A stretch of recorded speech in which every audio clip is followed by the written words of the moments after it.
बच्चों, उत्तर प्रदेश के बच्चों के लिए एक इम्पॉर्टेंट अपडेट है जो कि यूपी के बच्चे हैं।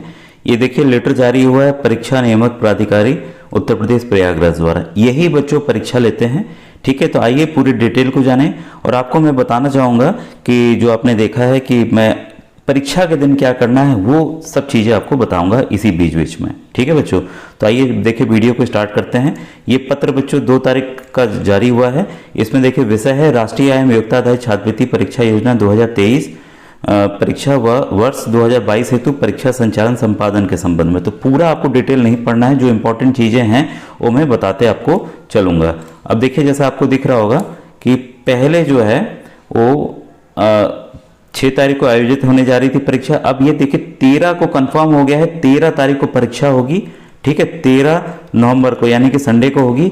और समय रहेगा आपका 10 से 1, 10 बजे से लेकर 1 बजे तक का समय एकदम कंफर्म हो गया बच्चों कि इसी दौरान आपकी परीक्षा होगी। ठीक है, और जो विकलांग अभ्यर्थी हैं उनके लिए 10 से 2 होगा। ठीक है, उनके लिए एक एक्स्ट्रा घंटा होगा। अब देखिए और क्या चीज़ें हैं। कई बच्चे परेशान थे कि सर प्रश्न पत्र किस में आएगा। पूरी क्वेरीज आपकी सॉल्व होने जा रही है।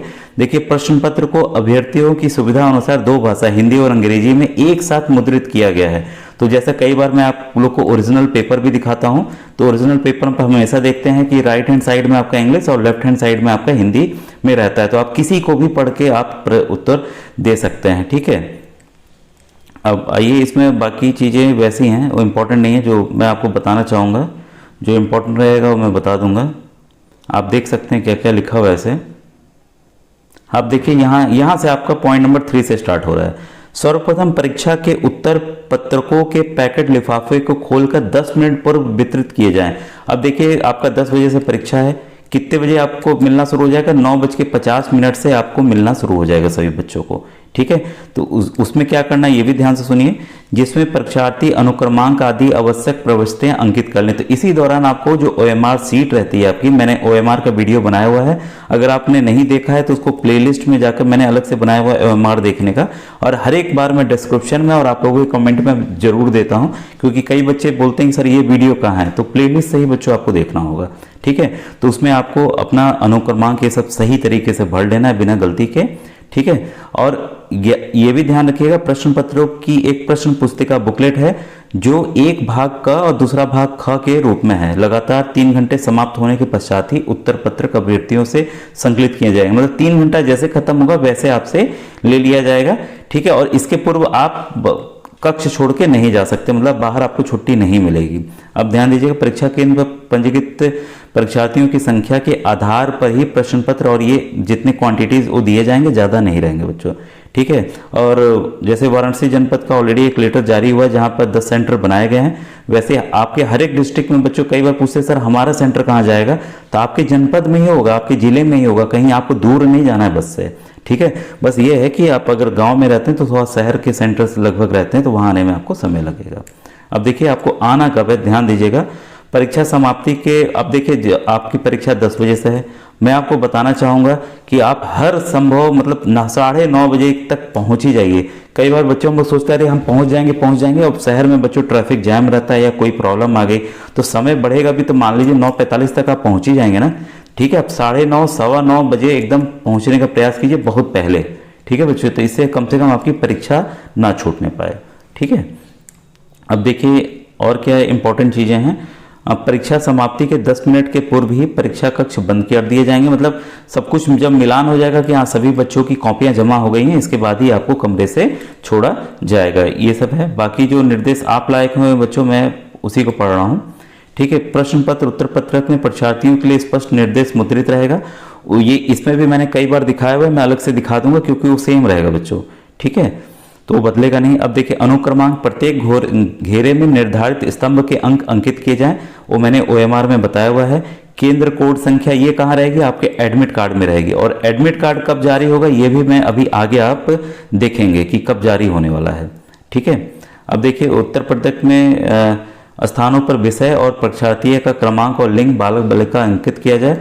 पिछड़ी जाति, अनुसूचित जाति, अनुसूचित जनजाति। अभी एक बच्चे कमेंट देखे पूछ रहा था सर ये OBC SC क्या है।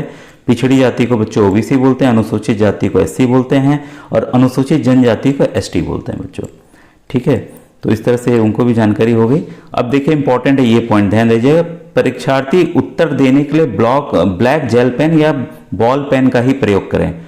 बच्चों देखिए दोनों अलाउ हुआ है, जेल पेन और बॉल पेन, ठीक है। लेकिन आपको मैं बताना चाहूँगा कि जेल पेन में कभी कभी अगर आपका पानी पड़ गया तो इंक फैलने लगती है। आपने गोला बनाया, पानी पड़ गया तो फैल जाएगा। तो जब आपकी चेकिंग होगी, अच्छा आपने गोला नहीं, सॉरी, आप लोग तो इसमें यूपी के बच्चे नंबर लिखेंगे, तो आपने 4 लिखा, मान लीजिए पानी फैल गया, थोड़ा सा ये डिटेरिएट होगा, या 2 लिखा तो फैलेगा, ठीक है।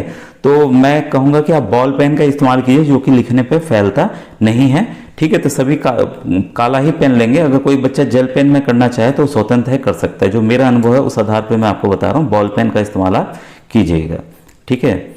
अब इसके बाद कैलकुलेटर, ये देखिए कैलकुलेटर, पुस्तक आदि नहीं जाने दी जाएगी, ठीक है। कक्ष निरीक्षक रहेंगे एक पे, ये सब चीज़ें हैं, बैठक व्यवस्था आपकी रहेगी। और ये इंपॉर्टेंट नहीं है, अब इंपॉर्टेंट है बच्चों, ये देखिए जो इंपॉर्टेंट पॉइंट है ये है कि आपका जो एडमिट कार्ड है वो 6 तारीख को डाउनलोड के लिए ऑप्शन आ जाएगा, entdata.co.in। जैसे आप इसको मोबाइल पे टाइप करेंगे बच्चों तो ये एडमिट कार्ड का अलग से ऑप्शन आपको दिखने लगेगा। तब आप अपना एडमिट कार्ड, अपना रेफरेंस नंबर, रजिस्ट्रेशन नंबर डाल के डाउनलोड कर सकते हैं। तो जैसा आएगा इसका मैं अलग से एक वीडियो भी बच्चों बना दूंगा, ठीक है। अब देखिए एक और अलग चीज़ है जो मैं आपको बताना चाहता हूँ, इसको ध्यान दीजिएगा बच्चों, अब एकदम ध्यान से पढ़िएगा। ये है बच्चों देखिए, परीक्षार्थी के प्रवेश पत्र पर QR कोड अंकित है। ये बच्चों पहली बार हो रहा है मेरे ख्याल से, मुझे जो ध्यान आ रहा है, आपके प्रवेश पत्र पे QR कोड रहेगा, ठीक है। अब ध्यान दीजिए, QR कोड आपके सरकारी किताबों में भी एक तरफ रहता है जिससे आप वीडियोस वगैरह देखते हैं स्कैन करके। जिसको स्कैन करने पर QR कोड दिखाई पड़ेगा, वही कोड परीक्षार्थी के उपस्थित पत्र पर अंकित रहेगा, ठीक है। कोई संदिग्ध परीक्षार्थी केंद्र पर उपस्थित होता है तो प्रवेश पत्र पर QR कोड स्कैन कर उपस्थित पत्रक से मिलान करने पर ही परीक्षा में सम्मिलित किया जाए। कुल मिलाकर सरकार की जो परीक्षा संस्था ले रही है उसकी ये मंशा है कि कोई फर्जी विद्यार्थी ना जाए। मतलब कई बार ऐसा होता है कि कोई हमारे तेज भाई बहन तो बोलते हैं अरे ठीक है तुम इनकी जगह चले जाओ परीक्षा देने। ये सब बिल्कुल भी आपको नहीं करना है, ईमानदारी से आपको परीक्षा देनी है, नहीं तो बच्चों इसका गंभीर परिणाम हो सकता है, ठीक है। तो इसका विशेष ध्यान देंगे, ठीक है। अब देखिए ये है, इसके बाद गत वर्षों से ही परीक्षा संचालन वाले है, ये आपकी मतलब नहीं है इससे, ठीक है। अब ये देखिए यहाँ दिया हुआ है इंपॉर्टेंट विशेष विवरण, परीक्षार्थियों द्वारा प्रयोग में लाए गए प्रयुक्त प्रश्न पत्रों को परीक्षा उपरांत परीक्षार्थियों को दे दिया जाएगा। यानी कि क्वेश्चन पेपर आपको परीक्षा के बाद बच्चों आपको मिल जाएगा, ठीक है। तो ये थी बच्चों इंपॉर्टेंट अपडेट जो मैं आपको बताना चाह रहा था। और एक और चीज़ बताना चाहूँगा कि परीक्षा के दिन आप लोग हल्का खाना खा के चलिएगा, ठीक है। बहुत हैवी, बहुत ज़्यादा खाना मत खाइएगा, नहीं तो आपको नींद आने लगेगी, आप वहीं पे स्लीपी फील करने लगेंगे और सो जाएंगे। तो दिमाग कम काम करता है, तो जितनी ज़रूरत हो 2 रोटी ही, जैसे आप 4 खाते हैं 6 खाते हैं तो 3 खाइए, जस्ट उसकी आधे खाइएगा। कुछ फल बेशक रख लीजिएगा कि सेंटर पे पहुंचे तो आपने एक सेब खा लिया या केला खा लिया, ठीक है। और पानी की एक बोतल रख लीजिएगा, ठीक है। अगर आपको है से वहाँ पानी मिलता है तो पानी की बोतल भी ले सकते हैं। और एकदम शांत भाव से आपको परीक्षा देनी है। जो सवाल आते रहें, ध्यान दीजिएगा, मैट में 90 सवाल हैं, जो आते जाएं उनको करते जाइए, ठीक है। कुछ प्रश्न लगता है कि हाँ भाई बाद में हम कर सकते हैं, उसको छोड़ते जाइए। जो लग रहा है कि नहीं आएंगे, तुक्का मारना है तो उस पर तुक्का लगा दीजिए, मतलब तुक्का दूसरा तीसरा जो भी आपको लिखना है उसमें उत्तर पत्रक में लिख दीजिएगा, ठीक है। यही मैं कहना चाहूँगा इस सेट के लिए बच्चों। मान लीजिए कई बच्चों का विज्ञान फेवरेट सब्जेक्ट रहता है तो आप विज्ञान से शुरू कीजिए, ये नहीं कि हम सीरियल वाइज शुरू करेंगे। किसी का सामाजिक अध्ययन अच्छा है तो सामाजिक अध्ययन से स्टार्ट करें, वैसे ही किसी का गणित अच्छा है, गणित में भी बच्चों क्या होता है, कई बच्चे जिद कर ले नहीं हम सवाल करके ही बढ़ेंगे, हमें तो आता है, ये भी नहीं करना। कुछ सवाल आते रहते हैं लेकिन उसमें समय लगेगा, तो समय लगेगा गणित में कहूँगा ये आप आखिरी में करिएगा बच्चों, जो मेरा अनुभव है। सबसे पहले सामाजिक या विज्ञान में से जो करना है कर लीजिए, इसके बाद उसको छोड़ के आखिरी में ही गणित में आइएगा। गणित में उनको छूइएगा जो लगे कि हाँ सवाल पढ़ते ही उत्तर आ जाएगा। तो 20 सवाल में से 10 सवाल ऐसे लगेंगे जो आपको तुरंत लगेगा कि आ जाएगा, तो उनको पहले हल करके बाकी फिर कठिन सवालों पे बच्चों आप करिएगा, ठीक है बच्चों। ये थी मेरी तरफ से इंपॉर्टेंट सजेशंस आपके लिए और इंपॉर्टेंट अपडेट भी। Thank you very much.